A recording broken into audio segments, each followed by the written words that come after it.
오십견에 대해서 좀 얘기를 드려볼까 해요. 오십견 같은 경우는 우리가 가장 흔하게 알고 있는 게 50대에 생기는 거 아니에요? 말하시는데 그게 아니라 50대쯤에 많이 생긴다 그래서 저희가 오십견이라는 별명이 붙게 됐고요. 정확한 진단명은 유착성 견관절염입니다. 유착. 얼어붙었다, 엉겨 붙었다. 그리고 견은 어깨란 뜻이고 관절, 어깨 관절이 붙어서 염증이 생겼다고 이해를 하시면 되는데요.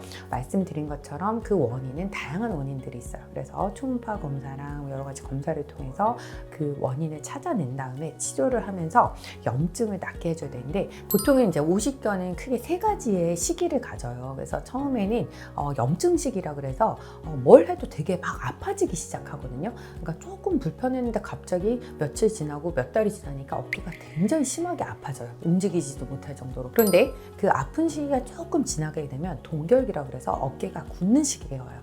아픈 건 좀 덜한 것 같은데 팔을 올리는데 이거밖에 안 올라가. 이런 식으로 굳는 시기가 오고 마지막으로 이제 세 번째 시기는 해속이라 그래서 이 아픈 것과 굳은 게 조금씩 풀리는 시기가 가는데 사람에 따라서 1년에서 3년이 걸리게 됩니다. 이 시기가. 원장님 그러면 2, 3년 놔두면 어깨 좋아지잖아요. 네, 물론 좋아질 수는 있습니다. 그런데 그 2, 3년 동안 어깨를 안 쓰면 어떻게 되죠, 여러분? 근육이 다 빠지게 되고 어깨는 원래 이렇게 날개뼈와 밀팔뼈가 움직이는 1대2의 리듬이 있어요. 근데 그 리듬이 깨지게 되면 어깨에 회전근개 파열이나 다른 관절염이나 다른 목 디스크까지도 영향을 미칠 수 있는 나쁜 상황이 초래될 수 있기 때문에 빨리 해결을 하고 재활을 통해서 근육량을 잃지 않도록 만들어주는 게 치료의 핵심이 됩니다. 자, 그러면 그 오십견의 염증 치료에서 우리가 가장 중요하다고 보는 거는 사실은 이때는 스테로이드 치료가 좀 많이 들어가긴 해요. 그래서 어깨 관절 안쪽에 그리고 바깥쪽에 염증이 있는 빨갛게 돼 있는 구조물을 스테로이드 약물을 넣어줘서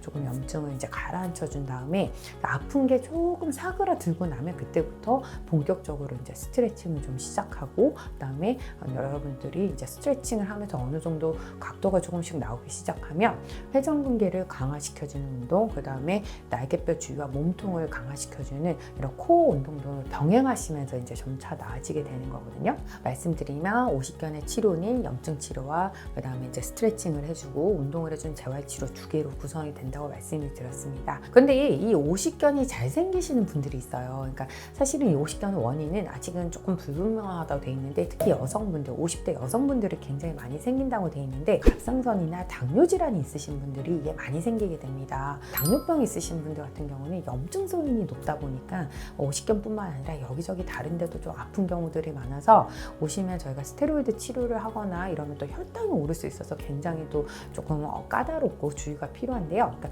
특히 이런 분들은 병원에 잘 맞지 않는 거는 이제 내 당뇨랑 여러 가지 소인들이 때문에 그럴 수 있기 때문에 일단은 첫 번째로는 혈당 관리를 굉장히 잘 해주시는 게 중요하고요. 자, 두 번째로는 이게 내가 안 낫는다고 해서 이 병원 저 병원 다니면서 스테로이드를 계속 맞으시면 오히려 또 관절이 상할 수 있기 때문에 혈당 조절이 안 돼서 나중에 정작 어깨가 안 좋아서 수술을 해야 되는데 수술을 못 한다거나 혈당 때문에 이런 안타까운 경우도 생길 수 있기 때문에 여러분 이제 특히 당뇨 있으신 분들은 오십견 치료 받으실 때 주의가 필요하겠습니다.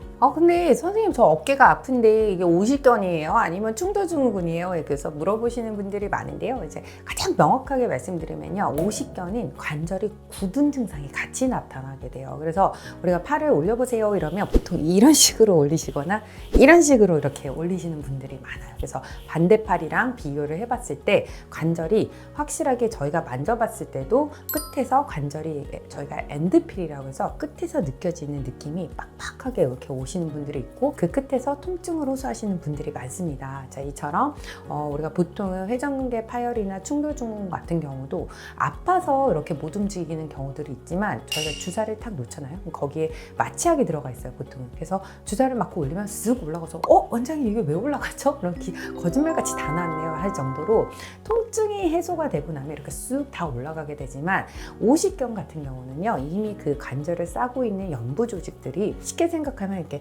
말랑말랑한 게 아니라 육포처럼 빨갛게 화가 나면서 굳어 있는 상태이기 때문에 거기다 염증을 줄이는 주사를 놓는다고 해서 이게 막 자연스럽게 다 움직여지는 건 아닙니다. 근데 오십견 같은 경우는 우리가 증상적인 이름이에요. 그러니까 어깨가 굳어 있다, 프로즌 숄더, 그러니까 동결견이라고 해서 어깨가 굳어 있다는 내용이거든요. 그러니까 우리가 보통은 그 안에 원인들이 있어요. 그래서 회전근개가 파열이 있다거나 석회가 있다거나 아니면 충돌증후군으로 한 염증이 있다거나 그 원인이 있기 때문에 사실은 그거를 해결을 해주고 그래 치료를 해야지 오십견이 증상이 좋아지게 되는 거예요. 무조건 오십견이다 해서 굳은 걸 푼다고 막 스트레칭만 한다고 좋아지는 건 아니기 때문에 두 개의 치료가 좀 다르다는 걸 아시면 좋을 것 같습니다.